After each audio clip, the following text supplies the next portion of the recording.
Kristiina Gestrin usein kuulee sanottavan, että valiokuntatyö on eduskuntatyössä tärkeintä. Onko tämä asia näin? Kyllä se pitää paikkaansa. Valiokunnissa käydään läpi oikein niin kuin yksityiskohtaisesti kaikki lakiehdotukset ja siinä kuullaan asiantuntijoita, käydään keskustelua ja kirjoitetaan mietintö. Että kyllä se on se tärkein osa meidän työtä.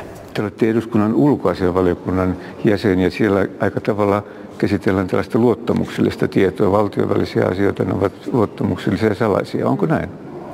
Osittain asiat on tällaisia luottamuksellisia, mutta yleensäkin niin silloin kun asiaa käsitellään valiokunnassa, niin silloin ei siitä saa puhua ulos, vaan vasta sen jälkeen kun mietintö on kirjoitettu. Eli voi todellakin sanoa, että nämä valiokuntien kokoukset ne on suljettuja kokouksia, eli sillä tavalla aina luottamuksellisia. No, tätä on aika usein myöskin arvosteltu, että miksi valiokuntatyö on tavallaan suljettu, että miksi se ei ole avointa niin kuin tuo suuren salin työskentely. Mitä mieltä te olette?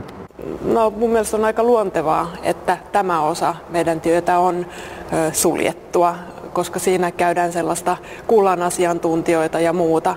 Mutta tietenkin sen jälkeen, kun asia on loppuun käsitelty, niin silloin kaikki asiakirjat ovat avoimia. Mutta tämä valiokuntatyö on tärkeää työtä. Se on tärkeää työtä. Siihen pitää panostaa.